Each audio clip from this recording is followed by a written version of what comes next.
تخيلوا معايا شنو يقدر يدير الاستاذ و7 ديال التلاميذ ديالو يوحدوا المغرب مثلا.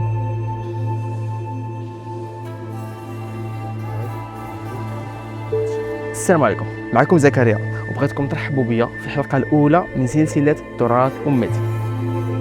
اليوم غادي نحكيو على بلاصه ما معروفاش بزاف وما يمكنش نمروا عليها مرور الكرام.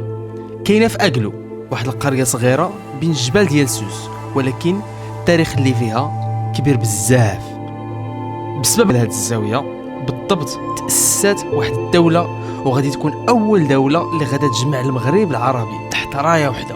هنا ترباو رجال الدوله اللي حكمت من نهر السنغال حتى الاندلس.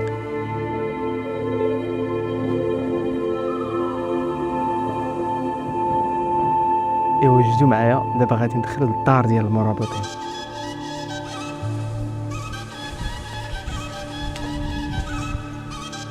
زاوية وقاق بن زلو اللمطي، صوفي عالم ومربي ومعلم. الناس كانوا كيجيو من بعيد من جميع قبائل سوس ولا ابعد كاع باش يقراو عنده. واحد من التلاميذ ديالو سميتو عبد الله بن ياسين. تصوروا معايا واحد الشاب صغير جا لزاوية وقاق في واحد الدوار حدا اكلو، قرا وتربى وتعلم الدين مزيان. ولكن ملي سال القرايه شاف البلاد الحاله فيها حامضه، كلشي مسلم ولكن كل واحد كيفهم في الدين كيف ما بغى. شاف باللي خاصها شي حاجه جديه، قرر يمشي للجنوب وبحال الاستاذ ديالو بدا من الصفر.